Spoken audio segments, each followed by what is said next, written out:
Hello students, तो आज हम कर रहे हैं इलेक्ट्रोकेमिस्ट्री में हमारा आज का topic that is Nernst equation.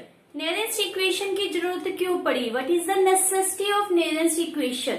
देखो, जो इलेक्ट्रोकेमिकल सीरीज थी that provide us electrode potential at standard level. Standard electrode potential अगर किसी भी एलिमेंट की चाहिए तो we can find out from the electrochemical series. For example, हमने जिंक का किया, standard electrode potential of zinc आपको कहा गया था, याद करना है, that's value is minus 0.76। That of copper plus 0.34। तो that's are standard value. Electrochemical series से we can easily find out their values. Standard means when concentration is 1 molar, temperature is 298 Kelvin। मान लेते हैं कि ये कंडीशन नहीं है, तो इट मीन्स जो इलेक्ट्रोड पोटेंशियल होगी that is not standard one, उसको हम सिंपली ई से रिप्रेजेंट करेंगे। क्या ये जो इलेक्ट्रोड पोटेंशियल है it is equal to E naught, means copper और जिंक की जो स्टैंडर्ड पर वैल्यू है वही एट एनी कंसंट्रेशन के ऊपर मिलेंगी? नहीं। वाई? बिकॉज हमने कहा था जो इलेक्ट्रोड पोटेंशियल है that depend upon nature of reactant, depend upon temperature and depend upon concentration. तो फिर ये दोनों वैल्यूज सेम कैसे हो सकती है? These are not same. तो how you can find out electrode potential at any concentration means as non standard, you can say non standard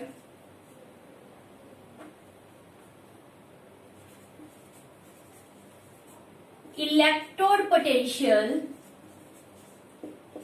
कैसे कैलकुलेट करें? तो इसको कैलकुलेट करने के लिए हमारे पास नेरेंस्ट इक्वेशन आई। नेरेंस्ट इक्वेशन के द्वारा हम non standard electrode potential calculate कर सकते हैं, as well as we can find out electromotive force that is also called as a cell potential. तो सबसे पहले हम देखते हैं कि नेरेंस्ट इक्वेशन किस तरह से हमारे पास इलेक्ट्रोड पोटेंशियल कैलकुलेट करने में हेल्प करती है। लेट्स सपोज कोई भी रिएक्शन हम ले लेते हैं। हमने क्या मेंशन कर दिया कि जो जिंक है, zinc rod is dip in the zinc sulphate solution, वही हमारा गैल्वेनिक सेल ही हम ले रहे हैं।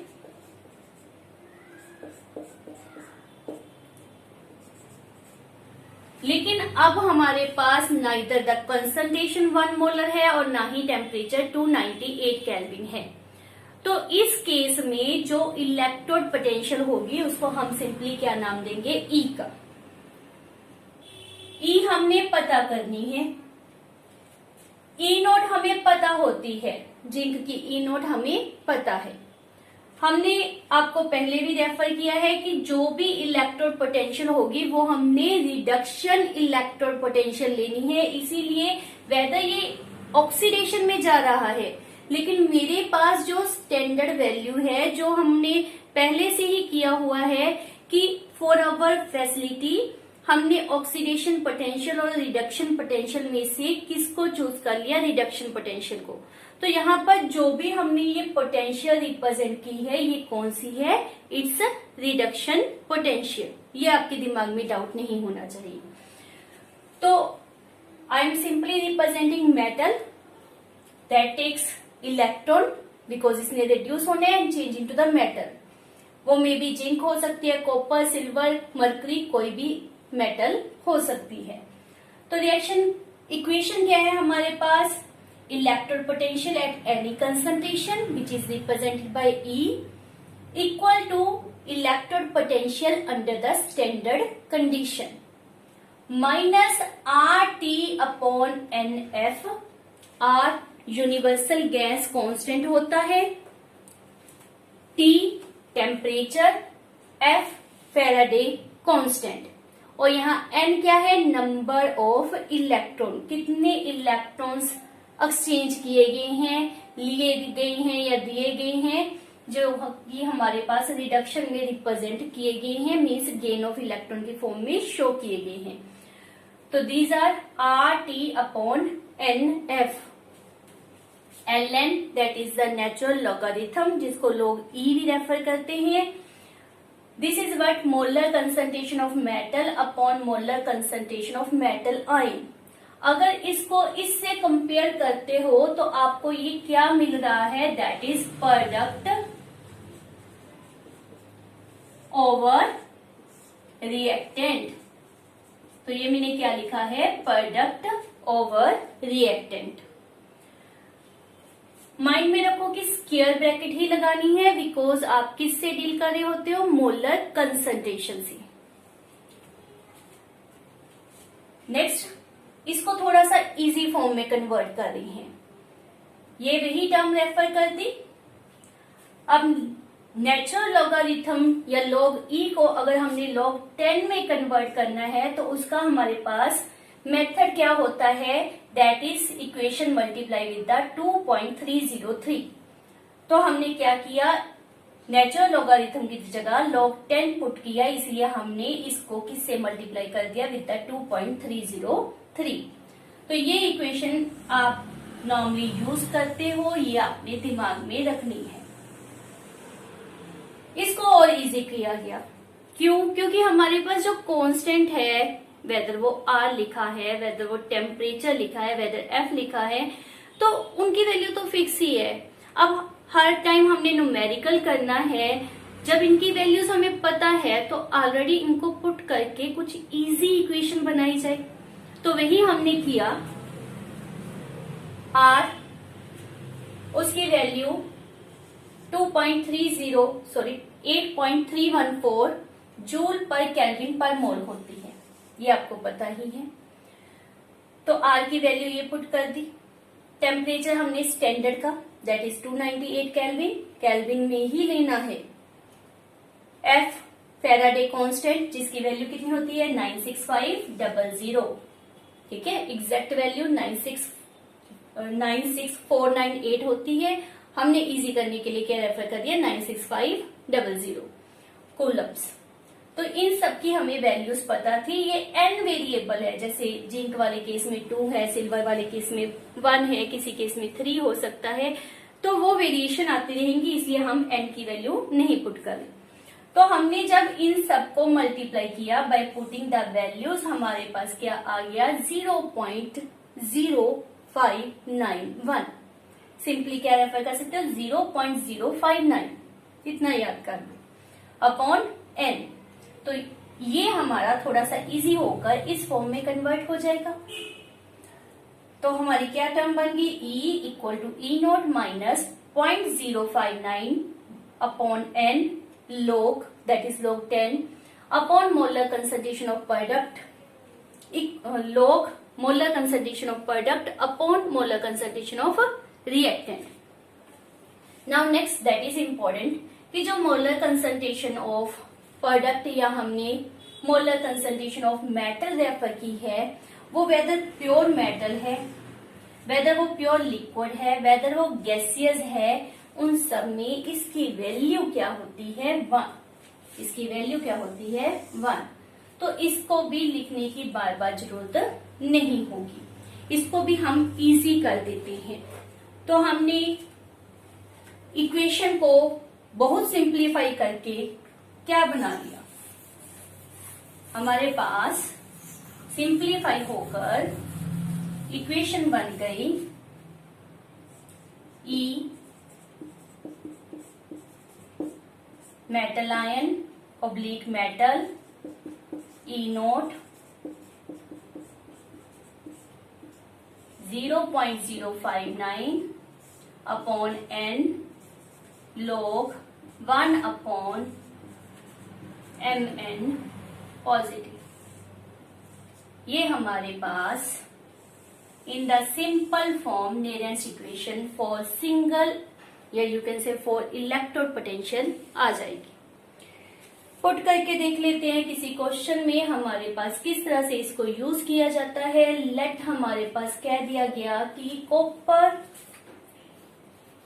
Is dip in 0.001 copper sulfate solution. E naught for copper sulfate आपको पता ही है 0.34 है। Now find electrode potential at this concentration. तो क्या होगा यहाँ पर E copper 2 positive over copper E note, ये तो आपको पता ही है, माइनस 0.059 अपॉन क्या लिखूं अब, क्या आएगा, कितने इलेक्ट्रॉन की यहाँ पर चेंजेस है, that is 2 log 1 over Mn positive की वैल्यू हमारे पास क्या दी गई है, दिस वन, ये हमारे पास कंसंट्रेशन दी गई है, मीन्स 10⁻³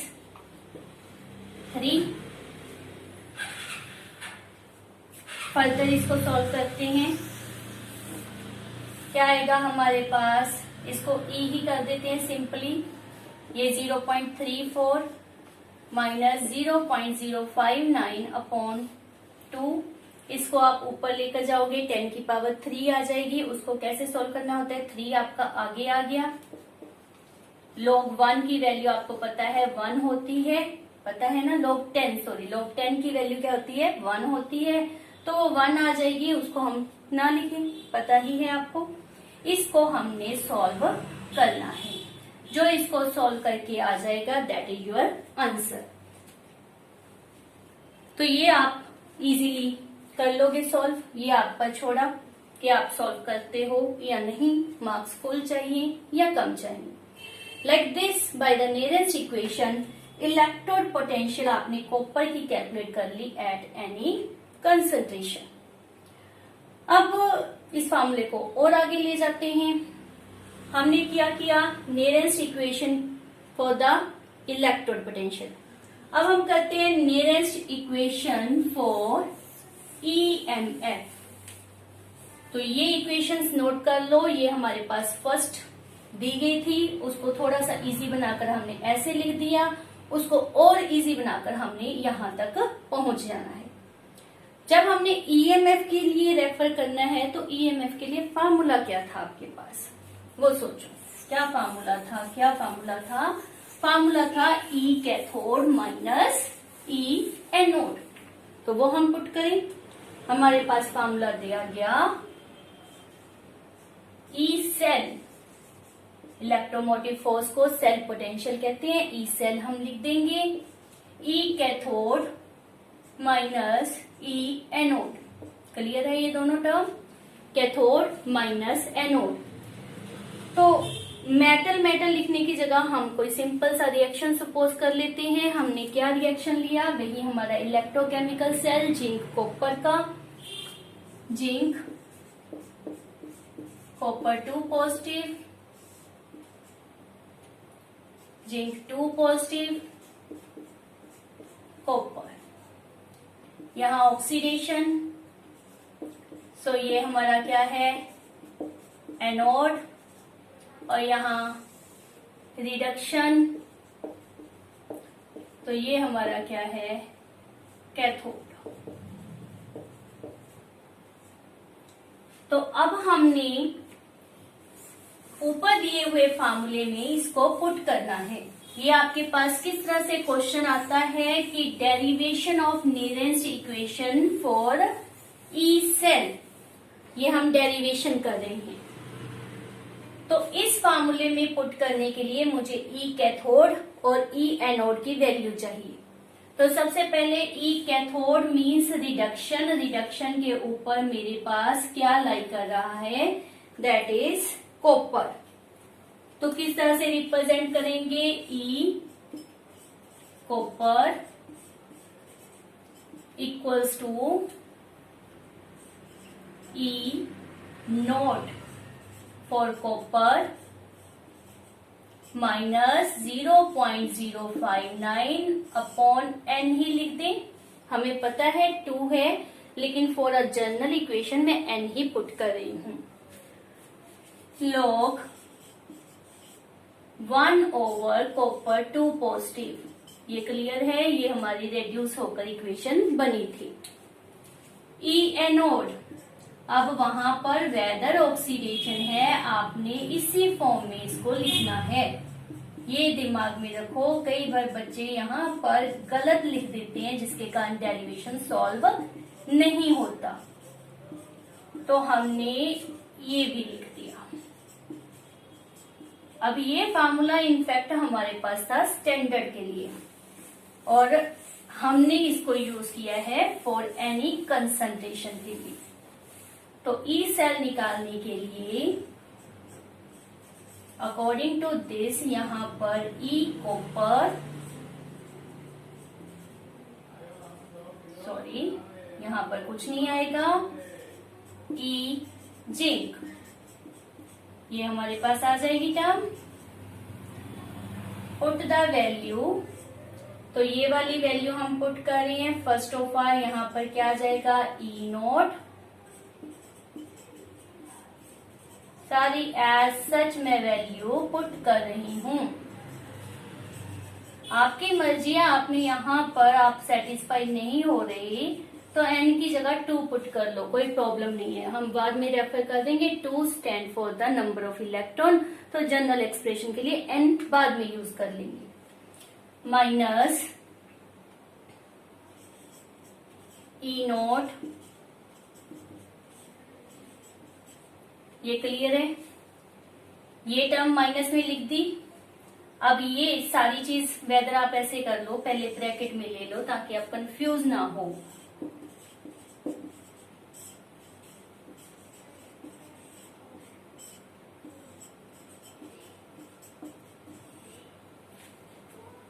तो दिस माइनस दिस आ जाएगा। मैं सारा ही रिप्रेजेंट कर रही हूं ताकि आपको कहीं पर कोई डाउट ना लगे।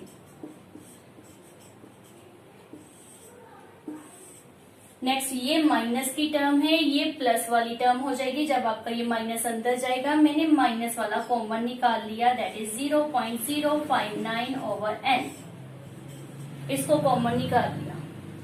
अब ये हमारी टर्म माइनस वाली कॉमन में निकली थी, तो ये वाली टर्म जो है वो प्लस में बन गई, तो इसको तो ऐसे ही लिखोगे, log 1 ओवर कॉपर 2 पॉजिटिव। और ये वाली टर्म जो प्लस में बन गई थी, माइनस बाहर निकालने के कारण ये किस में हो गई, माइनस में। क्लियर, ये हमारी प्लस में हो गई ना बेटा। जब इस माइनस को खोलोगे, अगर आपने इस ब्रैकेट को खोला, ये माइनस और ये प्लस, ठीक है। रिजल्ट क्या आया कि आपने ये और ये वाली टर्म में से माइनस का इसको कॉमन ले लिया, तो ये वाली टर्म प्लस में और ये वाली टर्म माइनस में। माइनस में लॉग टर्म का मतलब क्या होता है, take the inverse of that. तो इसका जब मैंने इनवर्स लिया तो ये क्या बन गया, जिंक 2 पॉजिटिव अपॉन 1, वो लिखे ना लिखेंगे ना, तो ये एक्सप्रेशन रह गया। ये देखो आपको कंफर्म है, क्लियर हो रहा है, समझ आ गई, इसको अच्छी तरह से नोट कर लो। नाउ रिमूव कर दे इसको, ताकि हमारा एक्सप्रेशन आपको नीचे जाएंगे तो दिखेगा नहीं। तो मैं इस एक्सप्रेशन को ऊपर ले आती हूँ। यहाँ पर क्या था, लेफ्ट साइड में ई सेल, इस तरफ क्या हो गया, इन दोनों की माइनस करेंगे, again cathode minus anode, but in standard state तो इसको क्या लिखेंगे, E naught cell minus 0.059 upon n log, अब इकट्ठा करके मल्टीप्लाई करके लिख दिया तो क्या बन गया, zinc 2 positive upon copper 2 positive. अब इसके अकॉर्डिंगली देखो, ये आपका 1 होता है, ये प्रोडक्ट, ये आपका 1 होता है, ये रिएक्टेंट। तो ये आपकी वही टर्म आ गई, प्रोडक्ट अपॉन रिएक्टेंट, और यही हमारी क्या है, नेरेंस्ट इक्वेशन for EMF, या you can say for cell potential, product over reactant. अगर यहाँ पर फिर भी आप कंफ्यूज होते हो, मान लेते हैं कि वो ना तो सॉलिड है, ना प्योर लिक्विड है, ना प्योर गैस है, तो यहाँ पर फुल एक्सप्रेशन क्या आता? प्रोडक्ट मतलब दिस, इसको हमने मान लिया था, अपॉन रिएक्टेंट दिस वन.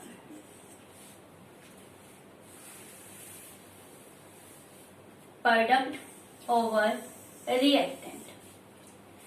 एक और इससे कंसेप्ट इजी करने के लिए भी एक और टर्म दे देते हैं आपको, जिससे आपको लर्न करना और इजी हो जाएगा.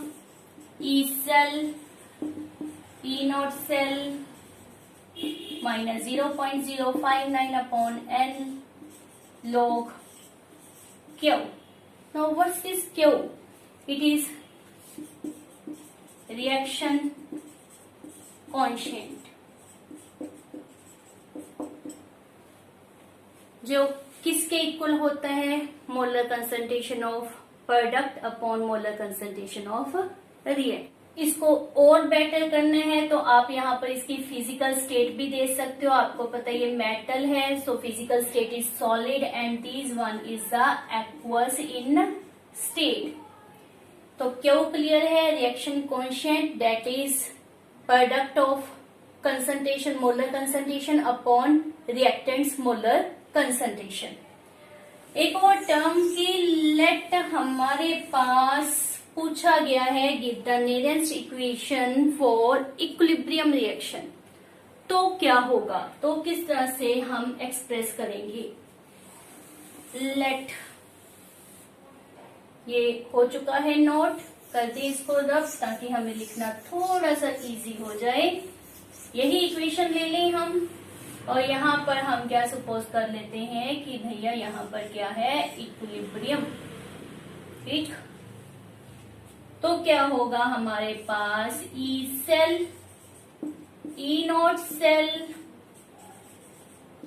Minus 0.059 upon N which is in this case 2 log zinc 2 positive aqueous upon copper 2 positive aqueous. ये क्या है? प्रोडक्ट, और ये क्या है? रिएक्टेंट. बट इसके +1 में आपने इक्विलिब्रियम कांस्टेंट किया था, तो equilibrium constant for the above reaction क्या होगा? Kc लिख दो. Equilibrium constant for the concentration term जब हमारे पास होती है तो Kc रेफर करते हैं. Kp आ गया माइंड में, तो हमने Kc लिया है. तो Kc का एक्सप्रेशन क्या था? मोलर कंसंट्रेशन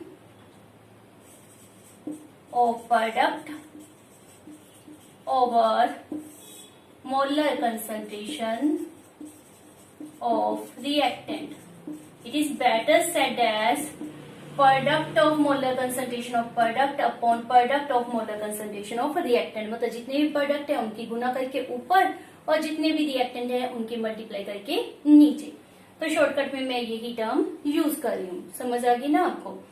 और यही चीज आपके यहाँ पर प्रेजेंट है. तो E cell equal to E naught cell minus 0.059 upon N log Kc.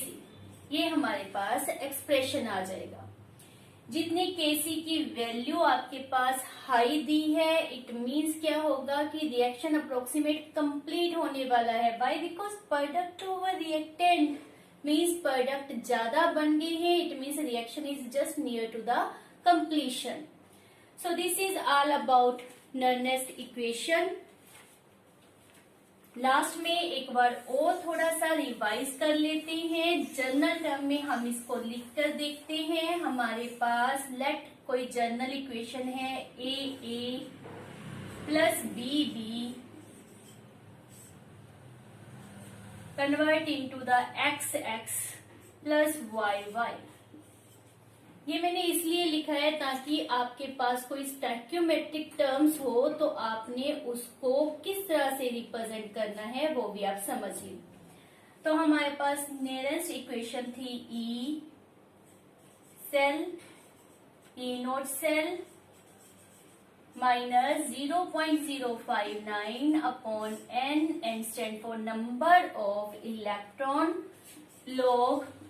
अब ये प्रोडक्ट की कंसंट्रेशन और जो स्टायोमेट्रिक कोफिशिएंट है वेदर दिस एंड दिस, उसको किस तरह से रिप्रेजेंट करते होते हैं हमेशा by power over that of reactant. ये हमारे पास नियरेस्ट इक्वेशन है जो कि बहुत इम्पोर्टेंट है। न्यूमेरिकल इसके ऊपर बहुत से आपको दिए हुए हैं, इम्पोर्टेंट है। इसको अच्छी तरह से आपने अब लर्न करना है, याद करना है और साथ में याद रखना है कि मेरी वीडियो को लाइक शेयर एंड सब्सक्राइब करेंगे। Thank you. मिलते हैं हमारी नेक्स्ट वीडियो में।